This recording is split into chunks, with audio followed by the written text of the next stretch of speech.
সংসারের প্রত্যেক মানুষ সফল হতে চান। একটু বুদ্বুদ্ধি আসার পরেই সে সাফল্যের পেছনে ছুটতে থাকেন, আজীবন এই সাফল্যের পিছনে ছুটতে থাকেন। কিন্তু এই যে সাফল্য, তা অর্জন কি করে করতে হয়? ব্যবহার দ্বারা, ছলনা দ্বারা, বল দ্বারা, অর্থের দ্বারা? দুর্ভাগ্যবশত সাফল্য এভাবে লাভ করা যায় না। সাফল্য তখন লাভ করবেন যখন আপনি অসফলতা থেকে শিক্ষা লাভ করবেন।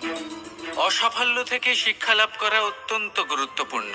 করা ভুলের থেকে শেখা অত্যন্ত গুরুত্বপূর্ণ। যদি আপনি অসাফল্যকে ভয় পান, তার থেকে দূরে পালান, তাহলে জীবনে কখনোই এগোতে পারবেন না। অসফলতা আসেই আপনাকে এটা বোঝানোর জন্য যে সাফল্য কিভাবে অর্জন করা যেতে পারে। তাহলে অসফলতাকে স্বাগত জানান, তার থেকে শিখুন। নিশ্চিত রূপে সাফল্য আপনার কাছে আসবেই আসবে। আর এই মন তা সুপ্রসন্ন হয়ে বলবে, রাধা রাধা। মানুষ ভাবেন যে ধন অর্জন করা হলো অত্যন্ত গুরুত্বপূর্ণ। তিনি আজীবন ধন অর্জন করতে থাকেন, ধন অর্জন করার চেষ্টা করতে থাকেন। সে যাই হয়ে যাক না কেন, পরিশ্রম করতে থাকেন। স্বাস্থ্যের দিকে নজর দেন না, না উচিত সময় খাবার খান, না উচিত সময় ঘুমোতে যান, না পর্যাপ্ত সময় পর্যন্ত ঘুমন, কিছুই না। ধন অর্জন করতেই থাকেন, করতেই থাকেন।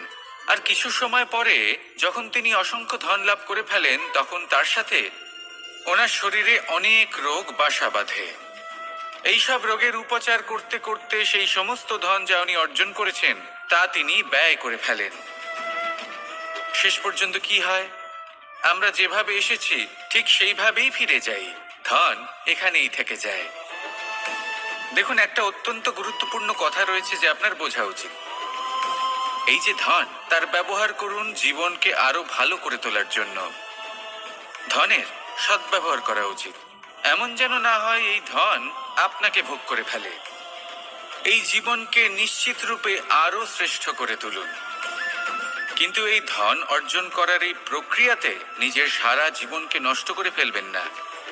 এই জীবন উপভোগ করতে শিখুন। আর আমার সাথে ভালোবেসে বলুন, রাধা রাধা।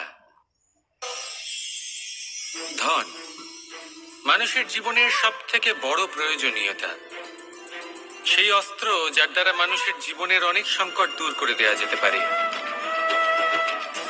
সেই মাধ্যম যার দ্বারা সংসারের সমস্ত জাগতিক সুখ স্বাচ্ছন্দ্য লাভ করা যেতে পারে। কিন্তু ধনের দ্বারা আমরা সব কিছু লাভ করতে পারি না। জাগতিক স্বাচ্ছন্দ্য আমরা লাভ করতে পারি, কিন্তু সুখ লাভ করতে পারবো না। সুখের উপকরণ আমরা লাভ করতে পারি, কিন্তু সুখের অনুভূতি লাভ করতে পারবো না। আনন্দ, সন্তোষ, প্রসন্নতা এগুলো ধন দ্বারা লাভ করা যায় না। কিন্তু হ্যাঁ, আনন্দ, সন্তোষ আর প্রসন্নতার সাথে যদি কোনো কাজ করেন, তাহলে অবশ্যই ধন লাভ করবেন। তাহলে আসুন আর এই প্রসন্নতার সাথে বলুন, রাধা রাধা। সাফল্য এবং অসফলতা, মানুষের জীবন এই দুই চাকার উপরই দাঁড়িয়ে থাকে, এর আশেপাশেই ঘুরতে থাকে। তাই সাফল্য এবং অসফলতা অত্যন্ত লাভদায়কও হতে পারে, আবার অত্যন্ত ক্ষতিকারকও হতে পারে। নির্ভর করছে মানুষের উপর। যদি কথা বলা হয় সাফল্যের, তাহলে যখনই সাফল্য আসে তখন সেই সাফল্য তার মাথায় চড়ে বসে। তিনি নিজের পথ থেকে সরে যান, লক্ষ্যভ্রষ্ট হয়ে যান, অনুচিত কাজের দিকে অগ্রসর হয়ে পড়েন, বিনাশের দিকে অগ্রসর হয়ে পড়েন। কিন্তু সেই সাফল্য যদি মাথায় চড়তে না দিয়ে মনের মাঝে বাস করে, তাহলে সে নিজের সাফল্য অনুভব করতে পারবে, নিজের কর্তব্য অনুভব করতে পারবে, ভাববে যে কিভাবে এই সাফল্য দ্বারা সমাজের কিছু মঙ্গল করা যেতে পারে। আর সেই সাফল্যই তার জন্য বরদান হয়ে যাবে। এবার যদি কথা বলি অসফলতার, তাহলে যখনই অসফলতা আসে তখন মানুষ তাতে মন খারাপ করে বসেন, দুঃখী হয়ে পড়েন, হেরে গেছেন বোধ করেন, জীবনের সামনে অগ্রসর হওয়ার সাহস করতেই পারেন না। তার কি করা উচিত? তার মন থেকে না ভেবে মস্তিষ্কের দৃষ্টিভঙ্গি দিয়ে ভেবে দেখা উচিত যে আমি এমন কি করলাম যাতে আমি অসফল হলাম। নিজেকে শুধরে নেওয়া উচিত। তখন এই অসফলতা মানুষের কাছে আশীর্বাদ প্রমাণিত হবে, আর পরের বার তিনি অবশ্যই সফলতা লাভ করবেন। তাই মনে রাখবেন, সাফল্য এবং অসফলতা আপনার জন্য লাভদায়কও হতে পারে, ঘাতকও প্রমাণিত হতে পারে, বিধ্বংসীকারীও হতে পারে। তা নির্ভর করছে আপনার ওপর, যে আপনি মস্তিষ্ক দিয়ে দেখতে চান নাকি হৃদয় দিয়ে দেখতে চান। শেষ পর্যন্ত সিদ্ধান্ত আপনারই।